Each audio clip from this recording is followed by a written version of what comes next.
സതീശനിസമൊക്കെ അവസാനിച്ചു. It's A close chapter. ഇവിടെ ഈ നാടിനെ രക്ഷിക്കാനുള്ള രാഷ്ട്രീയത്തിന് വേണ്ടിയിട്ടുള്ള പോരാട്ടമാണ്. അതിൽ എൻ്റെ വ്യക്തിപരമായിട്ടുള്ള ഇഷ്ടങ്ങൾക്കും അനുഷ്ഠാനങ്ങൾക്കും ഒരു പ്രാധാന്യം നമ്മൾ കൊടുക്കുന്നില്ല. പൊതുവായ ഈ നാടിൻ്റെ മതേതര നിലപാട് നിലനിർത്താൻ പ്രതിപക്ഷ നേതാവിനോടൊപ്പം ഏതൊക്കെ നിലക്ക് UDF-നെ സഹായിക്കാൻ പറ്റുമോ, എന്ത് ത്യാഗം എന്ത് നഷ്ടവും സഹിച്ചിട്ടാണ് നിൽക്കും. കാരണം ഞാൻ നഷ്ടം സഹിച്ചിറങ്ങി വന്നവനാണ്. എനിക്ക് ആ MLA പണിയിട്ട് മുന്നോട്ട് പോയാൽ മതി. ഞാൻ ലാഭം കിട്ടാൻ വന്നവനല്ല. അപ്പം ലാഭത്തിന് വേണ്ടിയിട്ടല്ല ഞങ്ങൾ നിലനിൽക്കുന്നത്. അതുകൊണ്ട് എന്ത് നഷ്ടം എനിക്കുണ്ടായാലും UDF-നോടൊപ്പം നിന്നുകൊണ്ട് ഈ ത്രിതല തെരഞ്ഞെടുപ്പിലും വരാനിരിക്കുന്ന കേരളത്തിൻ്റെ നിയമസഭാ തെരഞ്ഞെടുപ്പിലും UDF-നെ അധികാരത്തിലെത്തിക്കാൻ ഒരു പൊതുപ്രവർത്തകൻ എന്ന നിലയ്ക്ക് എനിക്കെന്ത് സാധിക്കുമോ, എന്നെ സ്നേഹിക്കുന്നവർക്ക് എന്ത് സാധിക്കുമോ, എനിക്കൊപ്പം നിർത്താൻ പറ്റുന്നവർക്ക് എന്ത് സാധിക്കുമോ, എല്ലാ നിലപാടും UDF-ന് അനുകൂലമായി സ്വീകരിക്കും. പിണറായി സത്തെ അവസാനിപ്പിക്കാൻ അത് തന്നെയാണ് നിലപാട്.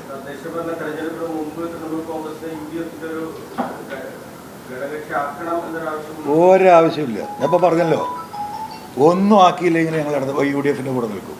കാരണം പിണറായി സത്തെ അവസാനിപ്പിക്കാനാണ് നിയമസഭ വിട്ട് ഞാൻ ഇറങ്ങി വന്നത്. അതിൽ നമ്മൾ ഉറച്ചു നിൽക്കും.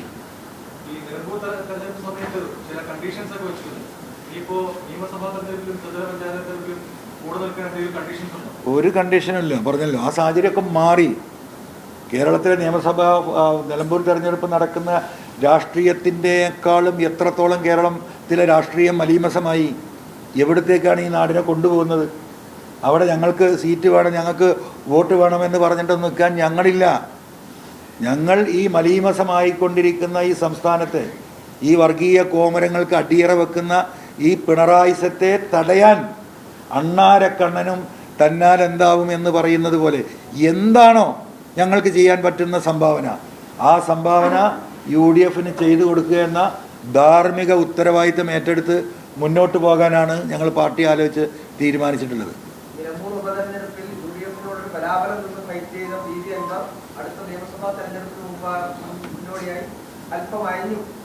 അല്പല്ല, നല്ല കഴിഞ്ഞിട്ടുണ്ട്. അല്പല്ല, നന്നായി ഇങ്ങനെ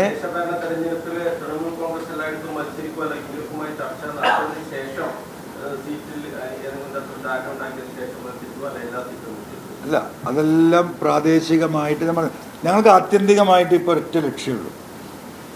അത് ഈ മിനിയാന്നത്തെ CPM-ൻ്റെ NEP-യുടെ സിഗ്നേച്ചറോട് കൂടിയിട്ട് ഞങ്ങളെ സംബന്ധിച്ചൊന്നും ആലോചിക്കാനില്ല.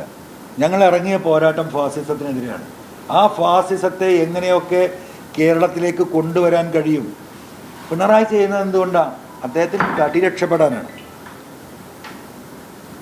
പിണറായിക്ക് അദ്ദേഹത്തെ കുടുംബത്തെ രക്ഷിക്കണം. കേരളത്തിലെ മുഴുവൻ കമ്മ്യൂണിസ്റ്റുകാരെ ഇല്ലായ്മ ചെയ്താലും എന്നെയും എൻ്റെ കുടുംബത്തെയും രക്ഷിക്കൂ, നിങ്ങൾ പറയുന്നത് എന്തും ഞാൻ ചെയ്യാമെന്ന് പറഞ്ഞിട്ടൊരു മുഖ്യമന്ത്രി ഇരിക്കുക. നിങ്ങളൊന്ന് ആലോചിച്ച് നോക്കൂ.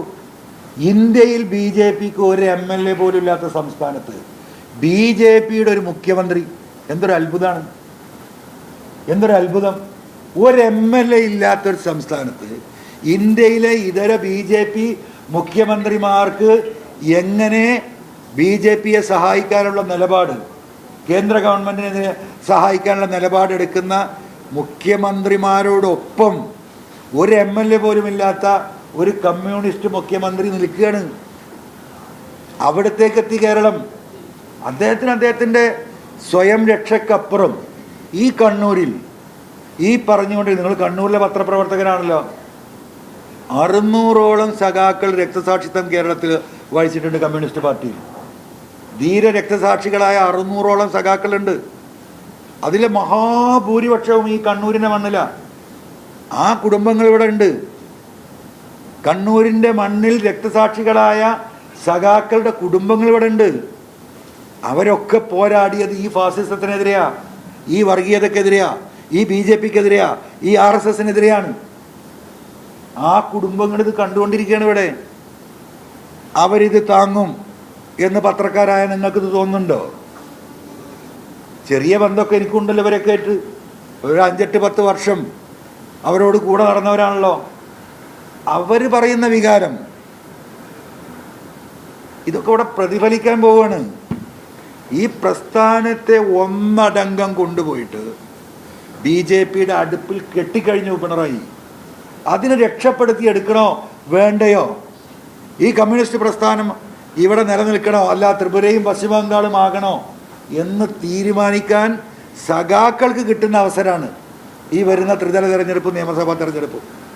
അത് വളരെ ബുദ്ധിപൂർവം ആലോചിച്ച് തൊഴിലാളി വർഗ പ്രസ്ഥാനങ്ങൾ വ്യക്തിപരമായി അവരുടെ മനസാക്ഷിക്ക് ഒപ്പം നിന്നുകൊണ്ട് ഈ പാർട്ടിയെ തകർക്കാനുള്ള ഈ പിണറായിസത്തെ കമ്മ്യൂണിസ്റ്റുകാർ തകർത്ത് കളയുമെന്നാണ് ഞാൻ വിശ്വസിക്കുന്നത്. അതാണ് നിലമ്പൂരിൽ നിങ്ങൾ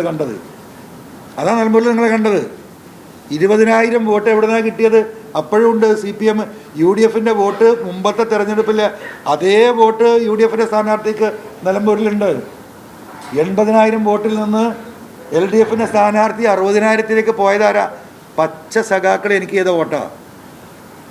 അത് കേരളത്തിൽ ഒട്ടാകുണ്ട്. അത് എന്നോടുള്ള സ്നേഹം കൊണ്ട് ചെയ്ത് മാത്രമല്ല, വ്യക്തിപരമായി അതിൽ എന്താ 10-20% വോട്ടുണ്ടാകുമായിരിക്കാം ആ 20,000-ൽ. ബാക്കി വരുന്ന 80% വോട്ടുകളും ഈ കമ്മ്യൂണിസ്റ്റ് പ്രസ്ഥാനം ഇവിടെ നിലനിൽക്കണമെങ്കിൽ പിണറായിയെ താഴെ ഇറക്കണമെന്ന് തീരുമാനിച്ചിട്ട് പാർട്ടിയെ സ്നേഹിക്കുന്ന നെഞ്ഞത്ത് കൈവച്ച് പച്ച സഖാക്കൾ ചെയ്ത വോട്ടാണ്.